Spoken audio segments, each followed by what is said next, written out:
Okay, I'm not editing this bitch, so... What is up, everybody? It's Craig from Eyeball Games, and as many of you may know, I live in Connecticut, so I got hit by this, horrendous storm here. So our power's been pretty on and off. I got power now, obviously. Dan has power. So what I'm going to do is do a quick update, talk about what's been up.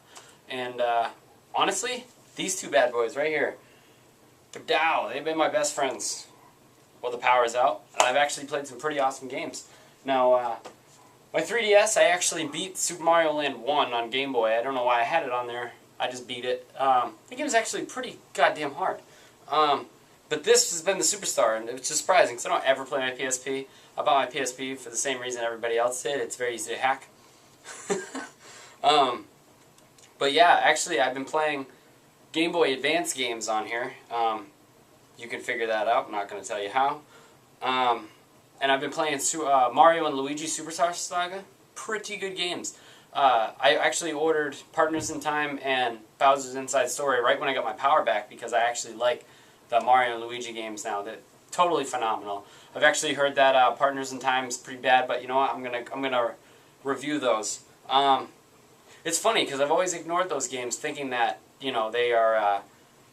they're just whatever games. You know, they're for a portable system, and generally I discount portable games unless they're like on an epic scale.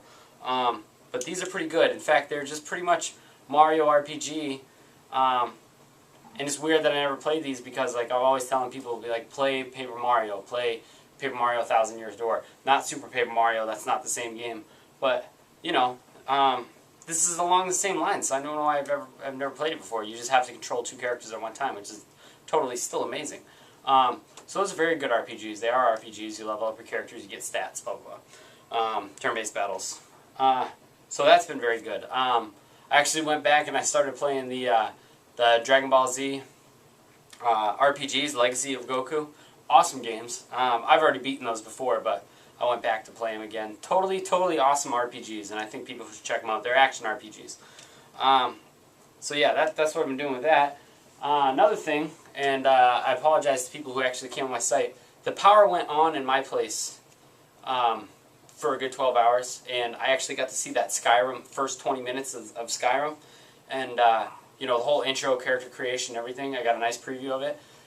Totally awesome. Awesome. And what they did is Bethesda's parent company, ZeniMax Softworks, went on and they ripped down every video of it. So I tried to do the best description I could of it. I'm going to do a little one of it now.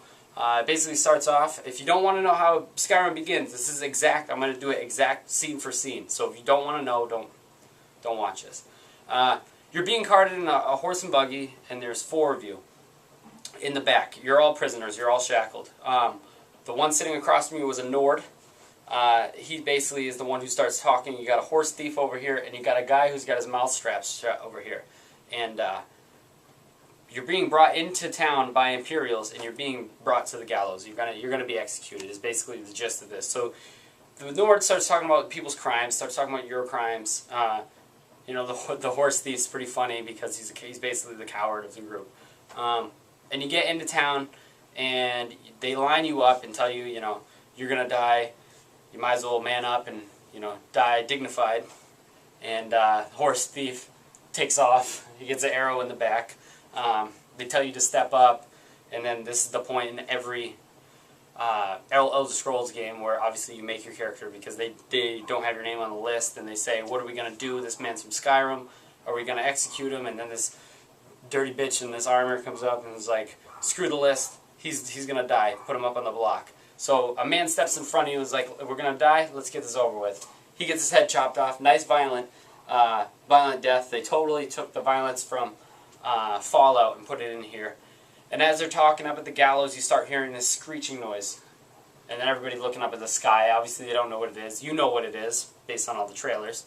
So then it's your turn to go up on the block, your head on the block, and you start looking up, or the person who's playing looking up, and you see this dragon flying around.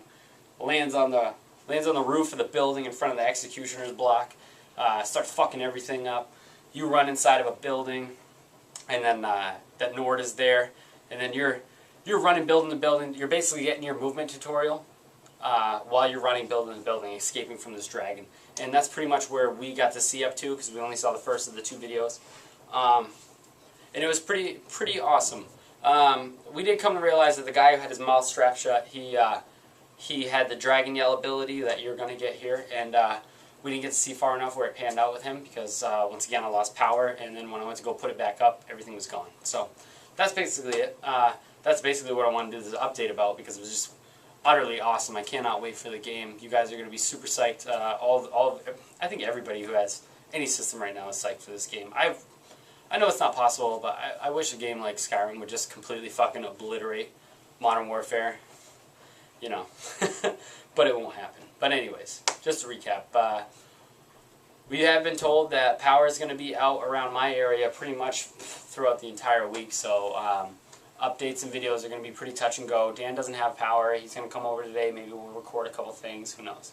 But yeah, so stay with us. I know we got a couple new people this week, so I'll also be putting up a review of Okami, a nice retro review from one of our friends named Otaku Bruno. Sent it to me.